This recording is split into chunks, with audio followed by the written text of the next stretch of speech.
दिनै थैलांनो गोनां जाबाय न'खरा जालाखार बिलाखार जाबाय गोबाङा सोरबाया माने दाहोना रुवाथि थानो गोनां जाबाय बेबायदि अन्याय बेबायदि माखासे खैफोदाव दिनै BTC गभर्नमेन्टनि अबहेलानि थाखाय जोंनि NDFB बिदा फंबाय सोमावसारारि सुक्ति खालामग्रा बिदा फंबायफ्रा भुगिनो गोनां जानाया जोंनि थाखाय मोनसे बेसेबांबा दुखुनांथाव बेसेबांबा मोनसे माने मुगैथाव मोनसे जाथाय होननानै जोङो बुंगोन आरो बिनि गासैबो दायनिगिरिया फेलेंनि गासैबो दायनिगिरिया बे गासैबो आंखालनि जेंनानि सोमजिखांनायनि दायनिगिरिया आथिखालनि BTC गभर्नमेन्टआनो होननानै जों दिनैहाय बुंनांगोन। दिनै जोङो साइफांगुरि प्राइमारिनि सिङाव थानाय दतमा ब्लक BTFनिनो नैबे देबोरगाव गामिनि आरो खाथि खाला थानाय गामिफोरनि गासै 77 UPPL आरो BJP खालामनाय गासै मोन्नैबो दलनि जायफोर बिथांमोना थांनाय समफ्राव गोबां बोसोर UPPL आरो BJPआव थानानै खामानि मावदोंमोन बे बिथांमोनहा दिनैहाय गावसोरनि UPPL आरो BJP दोलोखौ नागारनानै BPF दोलोआवहाय जगदान खालामदों आरो बेवहाय हिन्जाव हौवा सेंग्रा सिख्ला बोराय बेन्थ गासैबो गावसोरनि गोसो बायदियैनो गावसोर बिथांमोनहा BPF दोलोआव हाबनो होननानै BPF दोलोनि दैदेनगिरिफोरजों जगाजग खालामनानै दिनैनि हाबाफारिखौ लानाय जादों आरो दिनै बेयो बे ओनसोलाव जोंनि मोनसे गिदिर जाफुंसारनाय होननानै जों बुंनानै लागोन मानो होनोबा थांनाय समफ्राव जोङो नैबे देबोरगाव गामियाव जोंनि बिसेसकरि राजबंशी माहारिनि मानसिफोर बेवहाय दङ आरो माखासे बेंगलि मानसिफोरबो दं बिथांमोननि गेजेराव जोंनि BPF हान्जाया नैबे गामियाव थिग बेबायदि एसेबां गोख्रों नङामोन मानो होनोबा बिथांमोनहा थांनाय समाव BPF हान्जाखौ नाजावनानै लायाखैमोन माखासे जोंनि गेजेराव बर' अना बर'नि गोरोबलायनाय गैयै खालामग्रा GSPनि दैदेनगिरि बे समाव हिराचरनिया बिथाङाबो बे जायगानि राजबंशी कमिउनिटिनि मानसिफोरखौ गावनि आखायाव बिथाङा दोनदोंमोन बिनि उनाव लासै लासै BTCनि UPPLनि दैदेनगिरि बिथांमोनहा माने परिबर्तननि स्लगान गायनायजों BTCआव माबा मोनसे गोदान मिजिं आरो मोनगोननि आसाखौ लानानै UPPL हान्जाजोंबो बिथांमोनहा माखासे जड़ित जादों लासै लासै बिथांमोना आसामाव आरोबाव BJPनि सरकार फैनायनि उनाव BJP हान्जायावबो खावसेया आरोबाव बे हान्जाजों थाफानानै खामानि मावदों BPF हान्जानि मावथि हिसाबै बे गामियाव जोंहा फ्राय बिराद खममोन दा जोङो बे ओनसोलनिफ्राय आसा खालामजाथाव रोखोमनि भटखौ बिथांमोननि कमिउनिटियाव मोनामोन बे जोंनि थांनाय समनि मोनसे गोखा एग्जाम्पल दा खिन्थु दिनै BJP आरो UPPLनि जथाय सरकारा BTCआव कुनु जाथि हारि माहारिनि थाखाय खामानि बिथांमोनहा मावनानै होनो हायैनि थाखाय हारियारि माखासे दाबि दावाफोर जे मोनफ्रोमबो हारिनि गेजेराव दङ जेरै कच राजबंशी सम्प्रदायनि गेजेराव ST मर्यादा मोननायनि बिथांमोनहा आन्दलन खालामगासिनो दं कमतापुर रायजो दाबिनायनि जे आन्दलन खालामगासिनो दं बेफोर गासैबो जातीय समस्या आरो दाबि दावाया दिनैहाय BJP गभर्नमेन्ट सासेयावबो आसामाव सुफुंनानै होयैलाय समाधान खालामनानै होयैलाय BJP हान्जाखौ बिथांमोनहा दिनै गाज्रि मोनदों आरो BTCआव जायफ्रा दिनैहाय गभर्नमेन्ट सालायदों BJP आरो UPPL ज' जानानै बिथांमोनहाबो साधारन भाबै जोंनि आइ आफा गामि ओनसोलाव रायजो जानाय बिथांमोननि माखासे जौगाखांलु हाबाफारि जे दिनैहाय बे ओनसोलाव मावनानै होनांगौ दङमोन दाबि दावा दङमोन बेफोर गासैबो मावनो गोनां खामानिफोरखौ मावजायाखै आरो मावनानै होनाय जायाखै जायनि थाखाय बे ओनसोला दिनैहाय गोग्लैसोनानै दङ आरो बे खारनावनो दिनै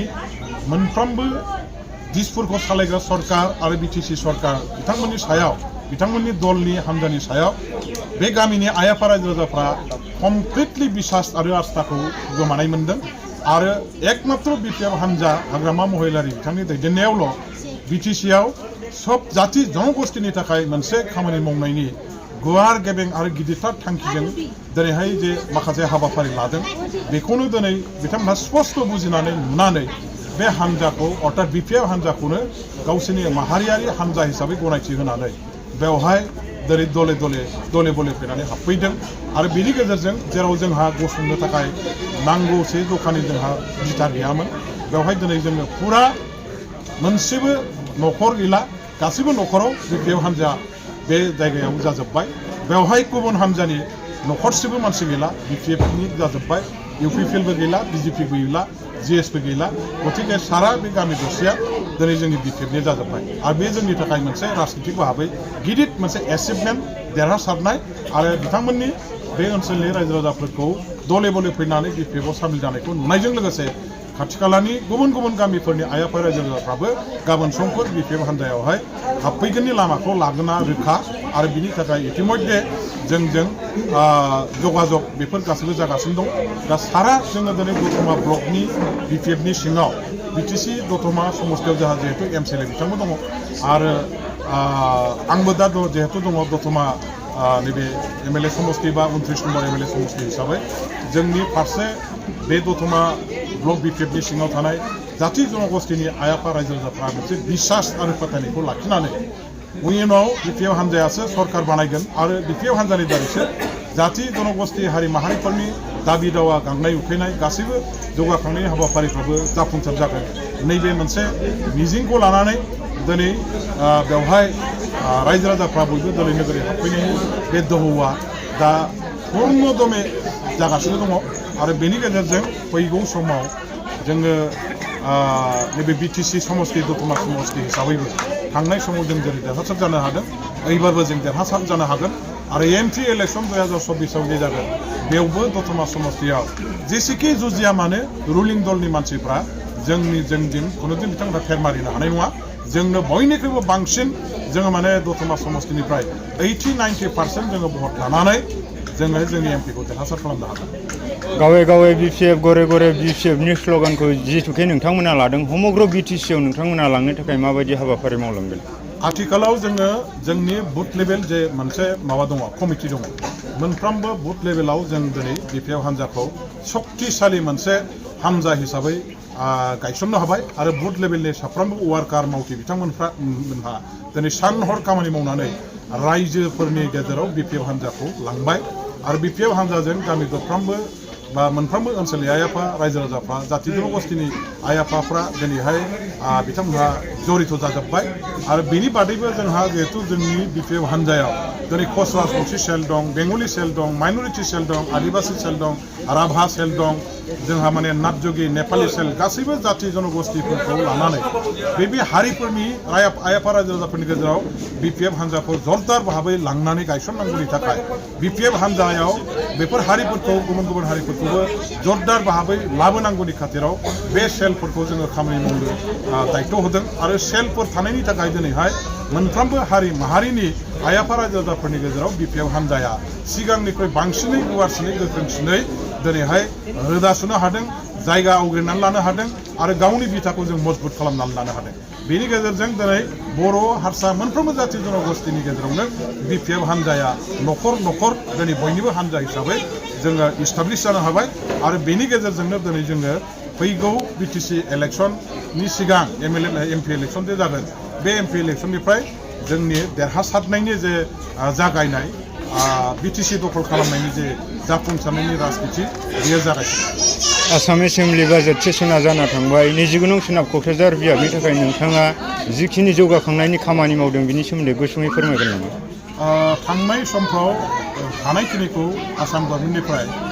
मोनफ्रोमबो बिथिंनिफ्राय मोनफ्रोमबो डिपार्टमेन्टनिफ्राय डेभेलपमेन्टनि जे माखासे स्किमफोर दङ जेराव जेराव सम्भब जेराव जेराव आदाय खालामनो हानायनि लामाया दं बेफोर लामाजों हाबनानै गोबांथार आसनि वाटार स्किमफोर लाबोनो हानाय जादों वाटार रिसोर्सेस डिपार्टमेन्टआव आङो थांनाय बोसोराव गासै 10टा स्किम लाबोनानै दा बेफोर स्किमफोरखौ मावगासिनो दं आरो थिग बेबायदिनो फ्राय 20टानि बारा लामा गोदानै लामा खोनायनि बेबायदि स्किमखौ सारा पश्चिम क'क्राझार समस्तियाव लाबोदों गासै 30टानि बारा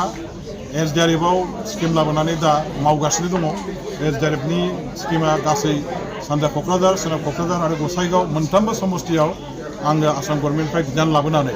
मोनफ्रोमबो समस्तिनि आइ आफा रायजो राजाफोरनि जेराव जेराव बायहं जिहं जानानै थानाय लामा सामा बेफोरखौ मावनो थाखाय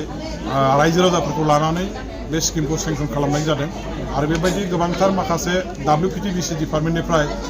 हस्टेल लुनाय कमिउनिटि हल लुनाय न' लुनाय बिनिबो गोबांथार स्किम लाबोनो हानाय जादों आसाम दर्शन प्रजेक्टनि दारैहाय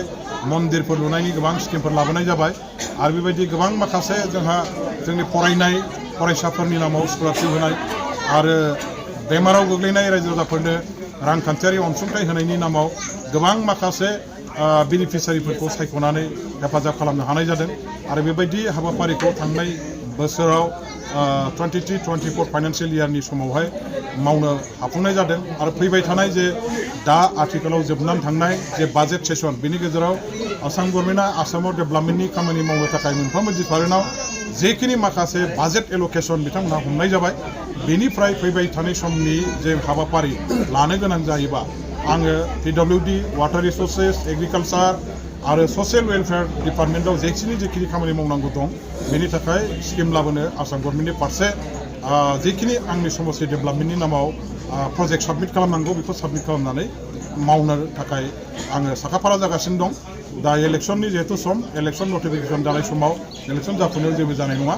दा इलेक्सन जोबनायनि उनाव बेफोर डेभेलपमेन्टनि गासैबो प्रजेक्टखौ लाबोनायनि हाबाफारिखौ मावनो आखायाव लानाय जागोन गमामायैनो बिपि बा बिटिसिआव फिन खनसेनि थाखाय सरकार फैफिनब्ला बारग' NDFBनि माखासे जेंनाफोरनि सायाव नोंथांमोना माबायदि समाधान लाबो थारैनो जोबोद दुखुनांथाव बाथ्रा दिनै बिटिआर सुक्ति जानानै थांबाय आरो बिटिआर सुक्तियाव दिनै 1 नम्बर बुंनो थाङोबा जायफोर जोंहा NDFB दैदेनगिरि बिथांमोनखौ मोनसे पिस नेगसिएसननि गेजेरजों ससियेल मेन स्ट्रिमाव माहारियारि गुबै दाहाराव लाबोफिननानै बे ओनसोलखौ अस्त्रमुक्त मोनसे ओनसोल अस्त्रमुक्त मोनसे समाज दानायनि थाखाय जे मोनसे गिदिरथार थांखि दङमोन राजखान्थियारि माखासे दाबि दावाखौ बेखौ सुफुंनायनि गेजेरजों समाधाननि गेजेरजों दिनै बियो जोंनि मेगनाव खिन्थु दुखुनांथाव रोखोमै फेलें जानायखौ जों नुदों मानो होनोबा जे बिटिआर सुक्तिनि सासे सहि होग्रा रन्जन दैमारि बिथांखौ दिनैहाय सुक्तिनि उनावबो अन्याय भाबै आयेननि मेर केसाव खोख्लैनानै बिथांखौ दासिमबो जेलाव दोनबाय थानाया बे रन्जन दैमारिखौल' सास्ति होनाय जायाखै रन्जन दैमारिखौल' अपमान खालामनाय जायाखै बे सारा NDFB दैदेनगिरि NDFBनि मोनफ्रोमबो फेक्सन NDFBनि साफ्रोमबो मावथि दैदेनगिरिफोरजों लोगोसे जोंनि आन्दोलनकारि बर' दल संगठन रायजो राजाफोरखौनो गिदिरथार मोनसे लाजि फोनांनाय जादों अपमान खालामनाय जादों हारिखौनो दिनैहाय जोंखौ माने नेवसिनाय जादों मुगैथाव मोनसे लाजि फोनांनाय बेखौ जोङो खालामनाय जादों होननानै जोङो बुंनांगोन आरो बेनि बादैबो दिनैहाय NDFB बिदा फंबायफोरनि सायाव जेखिनि माखासे हाइनास क्राइमफोर दङ बे हाइनास क्राइमफोरनि सायाव बिटिआर गभर्नमेन्ट हिसाबै आसाम गभर्नमेन्ट बिटिआर गभर्नमेन्टआ रायज्लायनानै केसफोरखौ बोस्रांनायनि थाखाय उइथड्र खालामनायनि थाखाय जे माखासे लिगेल साइडजों खामानि मावनांगौ दंमोन केसफोरखौ फोजोबनायनि बेखौ BTC सरकारा मावनो रोङाखै आरो माखासे जे रिहाबिलिटेसननि पेकेज दिनै गोबांथार माखासे जोंनि NDFB बिदा फंबायफ्रा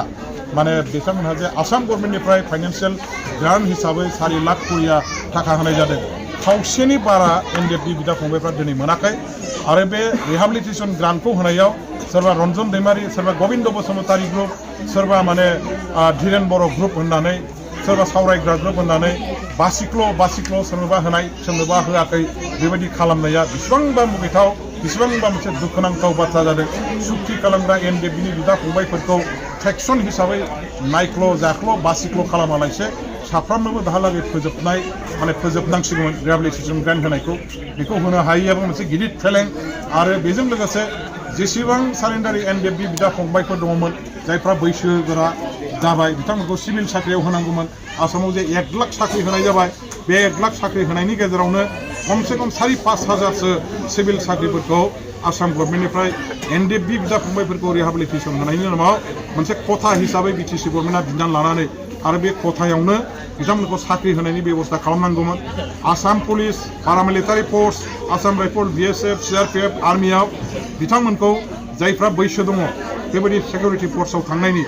बेनि थाखाय स्पेसियेल मोनसे रिक्रुटमेन्ट ड्राइभ भारत गभर्नमेन्टनिफ्राय खालामहोनायनि आसाम गभर्नमेन्टनिफ्राय खालामहोनायनि बेबस्थाखौ खालामनांगौमोन बेफोर गासैबो रोखा जायैयाव दिनै जोंनि NDFB बिदा फंबायफ्रा